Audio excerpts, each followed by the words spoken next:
নির্বাচনে প্রশাসন কতটা নিরপেক্ষ থাকবে এখন আমি শঙ্কা প্রকাশ করছি। প্রশাসন আমাদের কাছে মনে হয় একটা বিএনপির দিকে ঝুঁকে গিয়েছে।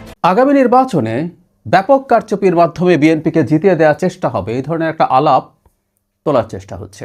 এটা যেমন দেশের ভেতর থেকে, এটা তেমনি দেশের বাইরের গুরুত্বপূর্ণ ইনফ্লুয়েন্সাররাও আস্তে আস্তে বলতে শুরু করেছেন। আমি ধারণা করি সময় যত যেতে থাকবে এই ব্যাপারে কথা তত বাড়বে এবং বাড়তে বাড়তে নির্বাচনের পর এটা নিয়ে জল ঘোলা করার চেষ্টা হবে। আমি খুব কনফিডেন্টলি এটা মনে করছি, কারণ দীর্ঘদিন থেকে এই ধরনের একটা গ্রাউন্ড তৈরির চেষ্টা আসলে আমি দেখছি। কেন কথাটা মনে হলো পরে আসছি, তার আগে সামনে নির্বাচনটা কেমন হতে পারে সেটা নিয়ে একটু কথা বলা যাক। মানে আগামী নির্বাচনটা ডক্টর ইউনূস যেভাবে বলছেন ইতিহাসের শ্রেষ্ঠতম নির্বাচন হবে, আমি এটা আসলে মনে করি না। আগামী নির্বাচনটা ইতিহাসের শ্রেষ্ঠ নির্বাচন হবে না। কিছু সহিংসতা হওয়ার সম্ভাবনা আসলে আমি দেখছি, বিশেষ করে যে জায়গাগুলোতে বিএনপি এবং জামায়াতের শক্তি বেশ কাছাকাছি আছে। আর বিএনপির যদি কোনো কোনো জায়গায় বিদ্রোহী প্রার্থী থেকে যায়, বিএনপির বিদ্রোহী প্রার্থী অনেক বেশি থাকবে কিনা জানি না, যেটা হয় আর কি, একটা দল যখন প্রায় নিশ্চিতভাবেই নির্বাচনের পর ক্ষমতায় আসছে, সেখানে বিদ্রোহী প্রার্থী হওয়ার প্রবণতা কম থাকবে, কিন্তু তারপরে হতে পারে। ফলে দুজন শক্তিশালী বিএনপির প্রার্থী, একজন ধানের শীষ আর একজন যদি বিদ্রোহী প্রার্থী থেকে থাকেন, তাদের মধ্যেও সংঘাতের সম্ভাবনা থাকতে পারে, এটাকে উড়িয়ে দেওয়া যাবে না।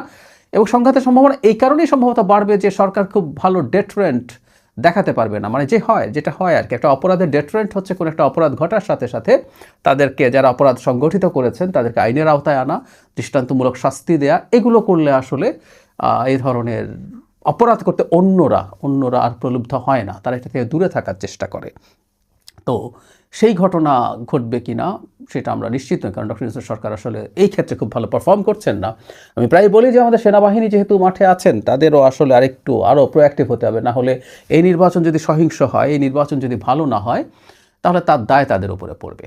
কিন্তু প্রশ্ন হচ্ছে, প্রশাসন, পুলিশ, সরকার মিলে বা বিএনপি গায়ের জোরে নির্বাচন প্রভাবিত করবে, নির্বাচনকে তার দিকে নিয়ে আসার চেষ্টা করবে কিনা, বা উল্টো এই প্রশ্ন করে রাখতে চাই, নাকি সরকারেরই একটা অংশ চাইবে জামায়াতের পক্ষে এই ধরনের কাজ করতে। শেষে জবাবগুলো দেবো, কিন্তু তার আগে যে বলছিলাম দীর্ঘদিন থেকে একটা গ্রাউন্ড তৈরির চেষ্টা আছে, সেই চেষ্টাটার কথা একটু বলা দরকার। আমরা খেয়াল করব জামায়াত আগামী নির্বাচন জিতে যাবে, এই ধরনের একটা হাইপ দীর্ঘদিন থেকে তোলার চেষ্টা হচ্ছে। আমরা প্রায় দেখব ফেসবুকে নানা রকম পোল করা হচ্ছে, এটা বহু মানে 5 আগস্ট পরবর্তী সময়ে বহু দেখলাম। আমাকে অনেকে পাঠিয়ে দেখিয়ে বলছেন বিএনপির তো অবস্থা খারাপ, জামাতের অবস্থা খুব ভালো মনে হচ্ছে। এর মধ্যে অনেকেই আছেন যারা আসলে জামাত সমর্থক নন, বরং জামাত জিতে যেতে পারে এটাই তারা ভয় পান। তো এরকম প্রচুর পোল আপনি দেখবেন। আমি সবাইকে বলি প্রায় যে আপনার নিজেও একটা পোল খুললেই দেখবেন জামাত ক্ষমতায় আসছে, তারা বেশি সিট জিতছে, এটা অন্তত 3 গুণ বিএনপির চাইতে। বা ইদানিং আমি দেখছি জনাব তারেক রহমান দেশে আসার পর প্রধানমন্ত্রী সবাই কাকে পছন্দ করেন, জনাব তারেক রহমানের ছবি, জনাব ডাক্তার শফিকুর রহমানের ছবি দিয়ে একটাতে ধরুন হার্ট সিম্বল আর একটাতে লাইক সিম্বল দিয়ে বলছে আপনারা ভোট দিন। দেখা যাবে ওখানেও 2 গুণ 3 গুণ ভোট পাচ্ছেন ডক্টর শফিকুর রহমান জনাব তারেক রহমানের তুলনায়। সো এইভাবে আমাদের সোশ্যাল মিডিয়াতে একটা ন্যারেটিভ এস্টাবলিশ করার চেষ্টা করা হচ্ছে যে জামাত এবার ক্ষমতায় চলে আসবে বা খুব কাছাকাছি চলে এসছে। এখন তাদের সাথে এনসিপি যুক্ত হয়েছে, এনসিপি যুক্ত হবার কারণে এটা আরও সুবিধাজনক অবস্থায় তারা চলে গেলেন, সুতরাং তারা জিতে যাবে, এটা একটা ভাইব দেওয়ার চেষ্টা হচ্ছে। 2-1টা জরিপ এসছে আমাদের সামনে, সেগুলো তো কখনো দেখা গেছে যে তাদের অবস্থা ভালো। এইসব কিছুকে একত্র করে এই ন্যারেটিভটা তৈরি করার চেষ্টা হচ্ছে। এটা দুটো লাভ আছে। একটা হলো তারা যখন জনগণের সামনে এটা তুলে ধরার চেষ্টা করছেন যে ওরা ক্ষমতায় চলে আসতে পারে, তাহলে জামাতের এটা নির্বাচনে ভালো ফলাফল করতে সাহায্য করে। এটা হয় অনেক সময়। আর সাধারণত বাংলাদেশের লোকজনের প্রবণতা এরকম, তারা তার কনস্টিটিউয়েন্সিতে এমন কাউকে নির্বাচিত করতে চায় যে সরকার গঠন করবে। এটা আমি বলছি ফ্লোটিং ভোটের কথা। সাধারণ ভোটাররা, মানে কতগুলো তো হার্ডকোর ভোটার আছে, তারা তার দলকে ভোট দেবেই পরিস্থিতি যাই হোক না কেন। কিন্তু মাঝে যে ভোটাররা আছে তারা অনেকগুলো জিনিস হিসাব নিকেশ করে। ইনকামবেন্ট সরকার যদি থাকে, এখানে এবার সেটা কাজ করছে না, অ্যান্টি ইনকামবেন্সি ফ্যাক্টর থাকে, তার ছাড়াও যেটা থাকে সেটা হলো কি সুবিধা পাবে কি সুবিধা পাবে না, এবং ওই সিদ্ধান্তটা মানার চেষ্টা করে যে দল ক্ষমতায় থাকবে সে দলের এমপি বেটার উন্নয়ন করতে পারবে। এগুলোর বিরুদ্ধে আমরা অনেক সময় কথা বলেছি, এমপির কাজ উন্নয়ন করা না, তার কাজ একেবারেই ভিন্ন, কিন্তু তারপর আমাদের দেশে এটা চলছে এবং আরও বেশ কিছুদিন হয়তো চলবে।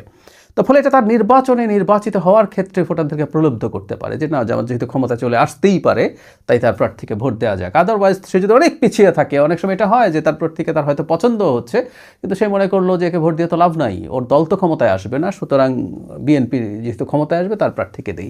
সো এটা একটা ট্রিক, এই হাইপের মাধ্যমে তারা তাদের ভোট এবং সিট বাড়ানোর চেষ্টা করছে।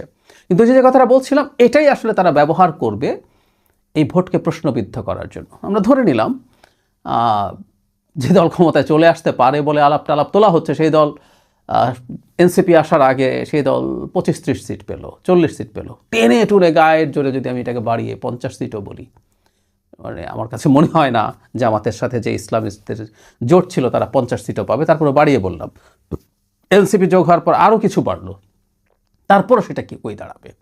কিন্তু ওই যে ন্যারেটিভ আছে, ও জিতে যেতে পারতো। এখন যদি 50-60 সিটও এনসিপি সহ পেয়ে যায়, আমি মনে করি না এনসিপি সহ যে জোট হয়েছে এটাও এই পরিমাণ সিট পাবে, তারপরেও ধরে নিলাম যে এটা পেলেও দেখা যাবে এটা তাদের জন্য অনেক ভালো ফলাফল। কিন্তু তারপরও তারা আসলে ওই যে ওই হাইপের তুলনায় মানুষের কাছে বলবে আমাদের তো জিতে যাওয়ার কথা ছিল, আমরা অর্ধেকের কম সিট পেয়ে গেলাম, বা অর্ধেকের কম সিট দেয়া হলো, বিএনপির পক্ষে প্রশাসন পুলিশ সহ সবাই কাজ করেছে বলে কারচুপি হয়েছে, তাই আমাদের ফলে এরকম হয়েছে। এটার মাধ্যমে নির্বাচনের পরপরই একটা অস্থির পরিস্থিতি তৈরির চেষ্টা করা হতে পারে বলে আমি মনে করি।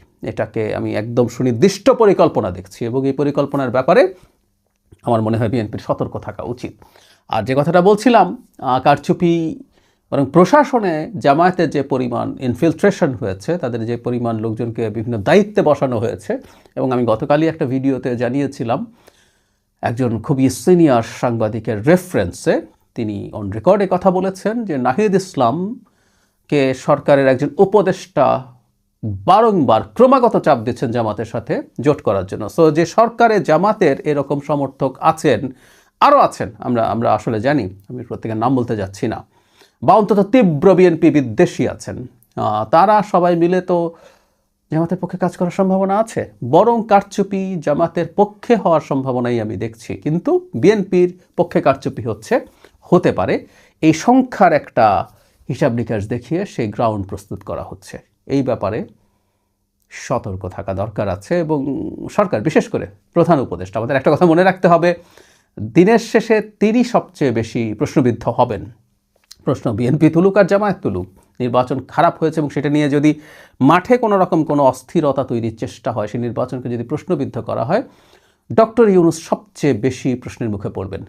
তিনি দেশ ভালো চালাননি, আমি প্রায় বলি তার কাছ থেকে প্রত্যাশা আমি অনেক কম রেখেছিলাম, তারপরও সেই কম প্রত্যাশারও আশপাশে তিনি যেতে পারেননি। কিন্তু তারপরও ছাড় দেই, অভ্যুত্থান পরবর্তী রাষ্ট্রগুলোর কী ধরনের সংকট হয় সেটা মাথায় রেখে। কিন্তু নির্বাচনটাও তিনি যদি ঠিকঠাক মতো করে যেতে না পারেন, সেটা যদি সিরিয়াসলি প্রশ্নবিদ্ধ হয়, তিনি খুব বড় বিপদে পড়বেন। তার সারা জীবনে অর্জিত যে রেপুটেশন, সেটা আর কিছুই থাকবে না। তার ব্যর্থতা তো আছেই, মাঝখানে দেখা যাবে তিনি তার ব্যক্তিগত বেশ কিছু জিনিস ঠিকঠাক করে নিয়েছেন, গ্রামীণের আইনগত জটিলতা, কিছু অনুমোদন তিনি তার প্রতিষ্ঠানের পক্ষে নিয়েছেন।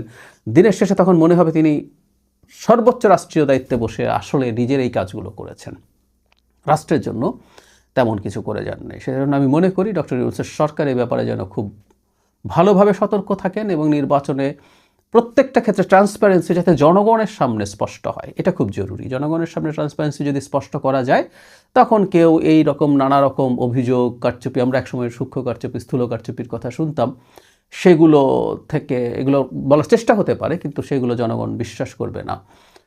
ডক্টর ইউনূসের মনে রাখা দরকার যে তিনি এই দায়িত্বে এসে আসলে অনেক কিছু অর্জন করার ছিল না, কিন্তু তার হারানোর অনেক কিছু আছে। অলরেডি তিনি অনেক কিছু হারিয়েছেন। এখন নির্বাচনটা যদি খুব খারাপ হয় এবং এ ধরনের পরিস্থিতি যদি তৈরি করার চেষ্টা করা হয়, সেটা তাকে রেপুটেশন একেবারেই ধ্বংস করে দেবে।